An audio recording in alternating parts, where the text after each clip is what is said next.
जय सीताराम मिश्रा जी। जय जय श्री सीताराम सुखदेव जी, जय हो।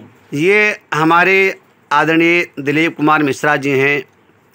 इन्होंने अपने जीवन में बहुत मेहनत किया है और बहुत कम समय में सफलता हासिल कर लिया है, और इसका कारण है वो इनकी अपनी निष्ठा है, श्रद्धा है, भगवान के प्रति विश्वास है, लगन है। और आप रामचरितमानस का नित्य प्रति पाठ करते हैं, तो इन कई कारणों से आपके जीवन में बहुत कम समय में आपने बहुत कुछ उपलब्ध कर लिया है। तो आइए जानते हैं मिश्रा जी से। मिश्रा जी, ये बताइए कि आपने जो रामचरितमानस का पाठ किया है नित्य प्रति, उसका कुछ अनुभव बताइए कि उससे क्या आपको हासिल होता है, क्या आपको मिलता है, क्या आपको शक्ति मिलती है, क्या काम करने की क्षमता मिलती है, क्या आप उस समाज को क्या कहना चाहते हैं रामचरितमानस के विषय में, और आपने जो पाया है अपने मेहनत के बल पर क्या कहना चाहेंगे? नहीं, अपने आदमी इंसान सिर्फ मेहनत कर सकता है। बाकी जो हमारा बचपन से हनुमान जी पे बड़ा स्नेह रहा है, और हनुमान चालीसा और ये सब चीज़ें हम बचपन से बिना किसी के कहे हुए इन सब का मैं नित्य पाठ करता था। और रामायण में मेरे को बड़ी रुचि थी। और रामायण की जो सबसे बढ़िया चौपाई मेरे को लगी कि उमा कहूँ मैं अनुभव अपना, और सत हरि भजन जगत सब सपना। तो इन चौपाइयों के लेके हमें पता है कि इस जगत में सब कुछ मिथ्या, हमें कुछ मिलने वाला नहीं है। ये जीवन में एक पानी का बुलबुला है जी मिश्रा जी, इसका कोई भी मोल नहीं है। ये अनमोल भगवान ने जिसको मनुष्य के रूप में और भी खासकर ब्राह्मण के सिस्टम में अगर उपलब्ध कर दिया है, पैदा कर दिया है जी मिश्रा जी, तो इससे बड़ा सौभाग्य बात और इंसान के लिए कुछ हो नहीं सकता है। तो इसलिए उसका कभी भी दुरुपयोग ना करते हुए, और सबसे बड़ी चीज़ तो यह है कि इंसान को ईमानदारी बहुत करना चाहिए। ईमानदारी, किसी के प्रति शोध नहीं रखना चाहिए, नहीं रखना चाहिए बिल्कुल भी। तो ये सब चीज़ें हैं जो इंसान को बहुत आगे लेके जाती हैं, और भगवान पे निष्ठा रखना चाहिए। मिश्रा जी, आजकल के युवा पीढ़ी को आप क्या संदेश देना चाहेंगे, जो कहीं ना कहीं वो थोड़ा अपने समाज से कट रहे हैं, अपने परिवार से कट रहे हैं और अपने धर्म से भी कट रहे हैं? तो क्या युवा पीढ़ी को क्या कहना चाहेंगे, कैसे वो अपने वास्तविक स्वरूप में आएँ, कैसे उनको समाज के प्रति सजग होना पड़ेगा, क्या कहना चाहेंगे युवा पीढ़ी को? युवा पीढ़ी तो आजकल मोबाइल में लिप्त हो गई है। घर घर के आदमी, 4 लोग बैठे हैं, चारों अपने अपने मोबाइल को लेके बैठे हुए हैं। इसलिए उनको 1-2 घंटे मोबाइल अलग रखकर अपने घर में संवाद की ज़रूरत है, और अपने घर के लोगों की जानकारी रखना भी। आजकल मोबाइल जो है लोगों की घर की जानकारियां भी लुप्त कर दिया है। वो अपने घर के आदमी को भी जानकारी नहीं रख पा रहे हैं कि हमारे यहाँ कौन क्या कर रहा है, वो सिर्फ मोबाइल में व्यस्त है। इसलिए मोबाइल सिर्फ काम के लिए यूज किया जाए तो उन बच्चों के लिए ज़्यादा बढ़िया रहेगा। इसकी यही संदेश हमारा इसका। मिश्रा जी, भारत भूमि तो वैसे सब जगह अपने आप में तीर्थ है, लेकिन यदि आपसे पूछे कि सबसे बढ़िया आपको कौन सा तीर्थ स्थान लगा, तो क्या कहेंगे आप? हम तो अवधी भाषा बोलते हैं और हम अवध के रहने वाले हैं जी, जहाँ पे हमारे कृपालु जी महाराज पूरे विश्व में उन्होंने अपना झंडा गाड़ दिया है जी, और लोगों को बड़ा दान, बहुत महान आदमी थे वो। और अभी भी उनकी महानता, सब सिस्टम चल रहा है उनका। वहाँ पे दान धर्म सब कुछ, उन्हीं सबको देख तो प्रेरणा मिलती है कि इस जीवन में अपना कुछ भी नहीं है, जितना बांटोगे उतना ही मिलेगा। अच्छा, ये मनगढ़ वाले महाराज जी? जी, जगत गुरु महाराज। अच्छा, जगत गुरु कृपालु महाराज, ये प्रतापगढ़ के थे?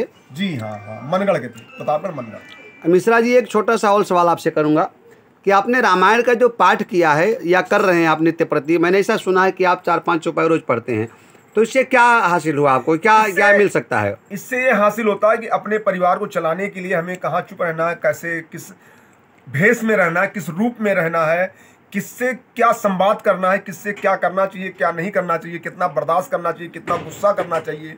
इन सब चीज़ों को रामायण से हमारी प्रेरणा मिलती है। मिश्रा जी, सुंदरकांड का कुछ अनुभव बताइए। जैसे सुंदरकांड तो इस पूरे रामायण में वो कांड है, आदमी जो भी चाहे उससे वो कर सकता है, लेकिन निश्चल भाव से करे। नाथ सकल संपदा तुम्हारी, मैं सेवक समेत सुत नारी। इस भाव से अगर रामायण को पढ़ता है और रहता है कि सब प्रभु आपका है, तो उसको जीवन में बहुत कुछ मिल सकता है। बाकी ये जो कष्ट है या जो भी इंसान के ऊपर जो भी कष्ट या सुख दुख आता है वो सब कर्मों के आधार होता है। उसको कोई भगवान से या भक्ति से उसको जोड़ के नहीं देखना चाहिए। मिश्रा जी, सागर समस्या की समाधान, रामचरितमानस में समुद्र की चर्चा है जिसको हनुमान जी पार कर गए थे, तो समुद्र क्या समस्या की समाधान है? उससे क्या क्या फर्क नहीं, पड़ेगा? समुद्र समाधान है, समाधान है? नहीं, बिल्कुल बिल्कुल। कान समुद्र समाए, मतलब इंसान को समुद्र के अनुसार रहना चाहिए कि हर चीज को अंदर अपने वो प्रवाहित कर ले जी। और उसको क्षमा याचना के साथ आदमी को चलना चाहिए कभी। मिश्रा जी, रामचरितमानस का तो अपना बहुत अनुभव है। मैंने एक अनुभव किया है खुद कि जिस समय हनुमान जी महाराज लंका जाने के लिए चुप्पी साधे बैठे हुए हैं तो जामवंत जी उनको ललकारते हैं और जामवंत की ललकार को सुन करके हनुमान जी महाराज में चेतनता आ जाती है। तो जामवंत का मतलब इस रामचरितमानस में सबसे वृद्ध व्यक्ति है। तो क्या अपने घर में परिवार में बड़े बूढ़ों की बात मानना चाहिए? उनसे क्या मिलेगा? बिल्कुल बिल्कुल, बड़े बूढ़ों को इसलिए मानना चाहिए कि बड़े बूढ़ों का जो अपने जीवन में पूरा अनुभव होता है वो उसको शेयर करते हैं अपने बच्चों से, अपने समाज से और अपने लोगों से, अपने जानकारों से उसको वो करते हैं अपना। ठीक है मिश्रा जी, तो मेरे ख्याल से जहाँ तक सुंदरकांड का जो सूत्र है और उसका निचोड़ है वो ये है कि जामवंत जी महाराज इस रामादल के वयोवृद्ध हैं और हनुमान जी युवा हैं। मतलब ये हुआ स्पष्ट है कि यदि किसी वृद्ध व्यक्ति का अनुभव मिल जाए और युवा व्यक्ति का जोश मिल जाए तो बूढ़े का अनुभव और युवा का जोश दोनों मिल जाए तो लंका फतेह हो सकता है, समुद्र को लांघा जा सकता है और रावण की लंका को जलाया भी जा सकता है। मतलब कामयाबी तब मिलेगी जब हम अपने से बड़ों का सम्मान करेंगे। बिल्कुल बिल्कुल, और एक रहना बहुत जरूरी है। एक रहोगे नेक रहोगे, जैसे हमारे योगी जी का भी नारा है, मोदी जी की भी नारा है कि एक रहोगे नेक रहोगे जी। तो एक रहना बहुत जरूरी है और अपने बड़ों का आदर करना और अपने बड़ों की बातों को सुनकर जो अच्छी बातें उसको लेके चलो, जो आपको बुरी लग रही है आपको उसमें, क्योंकि हर आदमी इंसान में कोई भगवान बसते हैं लेकिन इंसान भगवान नहीं हो सकता। तो इसलिए हर इंसान के अंदर कोई ना कोई बुराई है, तो उन बुराइयों को ना लेते हुए जो उनकी अच्छाइयाँ उनको लेते हुए ग्रहण करते हुए अपना आगे चलना चाहिए। मिश्रा जी, आपने एक बहुत बड़ी बात बता दिया, एक रहोगे तो सेफ रहोगे, बंटोगे तो कटोगे।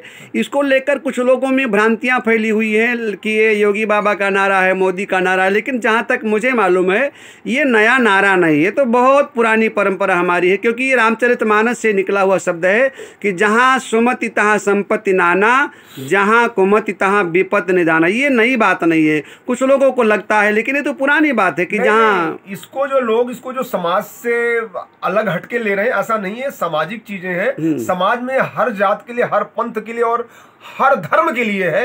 एक रहोगे नेक रहोगे, यानी अगर सब धर्म एक रहेंगे तो नेक रहेंगे, बटोगे तो कटोगे। मतलब लड़ाई इसमें ये दर्शाया गया, उनके कहने का मतलब ये था कि अगर एक रहोगे तो ये जितनी भी विक्रांतियां हैं सब खत्म हो जाएंगी। सबके लिए है ये सबके लिए है, कोई एक आदमी के लिए नहीं, हर धर्म के लिए। मिश्रा जी, सनातन के विषय में क्या ख्याल है? सनातन तो सबको जोड़ता है, सनातन सबको लेके चलता है। सनातन एक इस पृथ्वी का एक सबसे प्रथम और सर्वश्रेष्ठ धर्म है जी। इसी से सारे धर्म में निकल के अपना अपना लोग, जैसे कुछ लोग अपने आप को आगे करने के लिए, अपने आप को चमकाने के लिए, कुछ लोग इसमें से अपने आप को धर्म बन के आगे चले गए। बाकी सनातन के आगे कोई धर्म ही नहीं है। मिश्रा जी, आखिर छोटा सवाल है, लोग सनातन को मिटाने की बात करते हैं, तो सनातन मिटेगा कि लोग मिट जाएंगे? मिटाने वाले मिट जाएंगे, सनातन ऐसे चलता रहे, लोग मिट जाएंगे, सनातन कभी नहीं मिटेगा। मिटाने वाले लोग मिट जाएंगे? बिल्कुल मिट जाएंगे, सनातन नहीं मिटेगा। नहीं, बिल्कुल नहीं मिटेगा। तो उनको ये हम क्या कहना चाहेंगे जो सनातन को मिटाने की बात करते हैं? वो धरती के पानी के बुलबुले हैं, कब फूट जाएंगे वो पता ही नहीं है। अच्छा, तो मिटाने वाले इसको मिटा नहीं सकते, वो खुद मिट जाएंगे। तो सनातन था, है और रहेगा। बिल्कुल रहेगा। तो ये हमारे आदरणीय मिश्रा जी हैं जिन्होंने अपने अनुभव को हमारे साथ में शेयर किया है।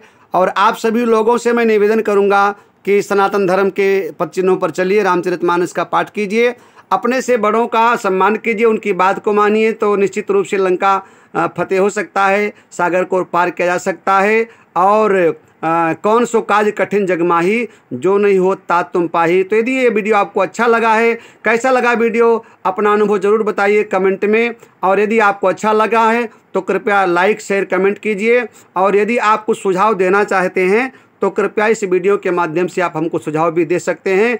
सीताराम परिवार अयोध्या के नाम से हमारा चैनल है। तो एक बार फिर से हम आप सभी दर्शकों को बहुत बहुत शुभकामनाएं, आशीर्वाद देता हूं। और मिश्रा जी, आपके चरणों में कोटि कोटि प्रणाम। बहुत सुंदर समय आपने दिया। धन्यवाद। जय श्री राम। जय श्री राम। धन्यवाद। धन्यवाद। धन्यवाद।